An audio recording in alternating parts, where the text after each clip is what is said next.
সরকারি চাকরি কি আপনার স্বপ্ন? কিন্তু কোথা থেকে শুরু করবেন, কোন বই পড়বেন, প্রতিদিন কতটুকু পড়বেন কিছুই বুঝতে পারছেন না? তাহলে এই ভিডিওটি শুধু আপনার জন্য। একজন নতুন চাকরি প্রার্থী কিভাবে শূন্য থেকে সরকারি চাকরির প্রস্তুতি শুরু করবেন, আজকের এই ভিডিওতে ধাপে ধাপে সেটি আমি আলোচনা করব। প্রথমে লক্ষ্য স্থির করুন। আপনার প্রথম কাজই হলো আপনার জন্য লক্ষ্য নির্ধারণ করা। আপনি কি বিসিএস দিতে চান, নাকি প্রাথমিক সহকারী শিক্ষক, ব্যাংক, এনটিআরসি কিংবা কোনো নির্দিষ্ট সরকারি চাকরি পেতে চান? সেটি আপনাকে অবশ্যই নির্ধারণ করতে হবে। একসঙ্গে সবকিছুর পেছনে না ছুটে একটি নির্দিষ্ট লক্ষ্য অবশ্যই চূড়ান্ত করতে হবে। তবে মনে রাখবেন, সরকারি চাকরির অনেক পরীক্ষার সিলেবাসে বাংলা, ইংরেজি, গণিত, সাধারণ জ্ঞান ও বিজ্ঞান এ ধরনের বিষয়গুলো অনেক মিল আছে। তাই একটি ভালো ভিত্তি তৈরি করতে পারলে আপনার সকল পরীক্ষায় কাজে লাগবে।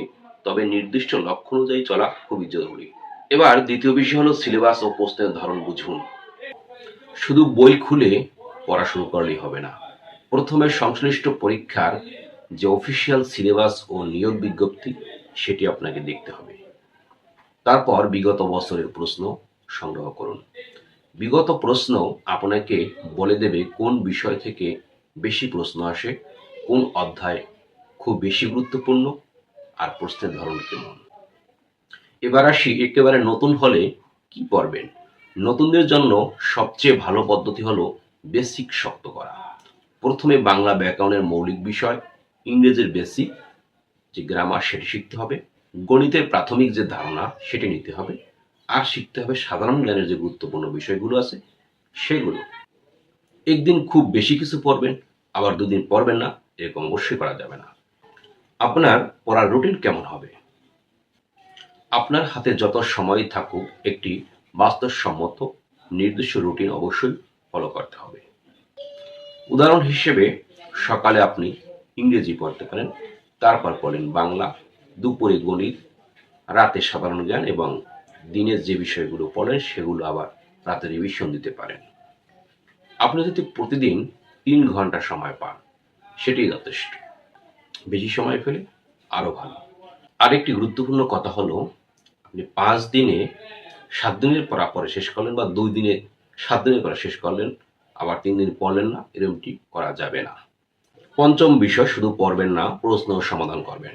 সরকারি চাকরির প্রস্তুতে একটি বড় ভুল হলো শুধু বই পড়ে যাওয়া। এটা করা যাবে না। আপনাকে নিয়মিত এমসিকিউ সমাধান করতে হবে।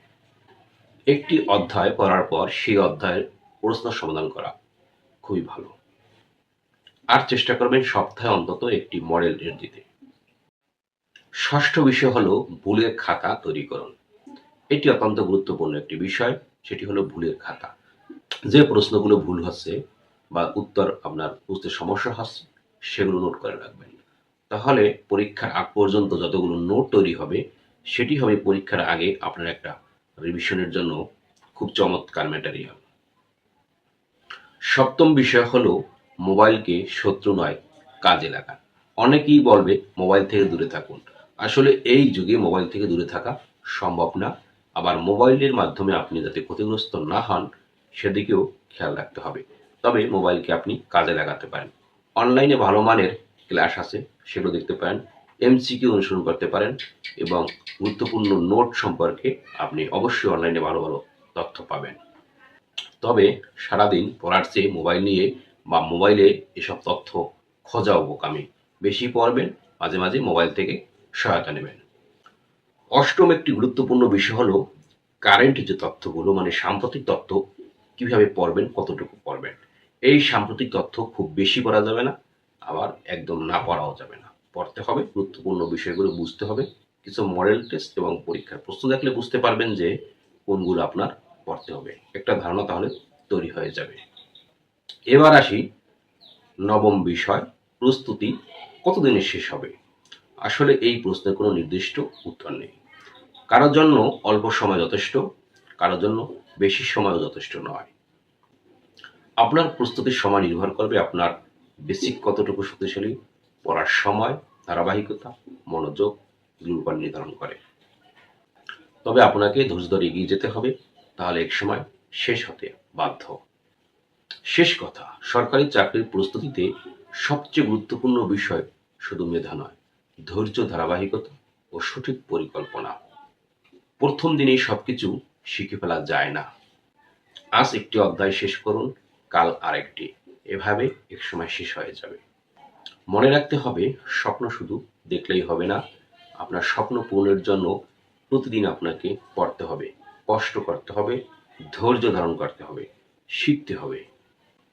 সরকারি চাকরির প্রস্তুতির জন্য আরও গাইডলাইন পেতে আমাদের চ্যানেলটি সাবস্ক্রাইব করে রাখুন।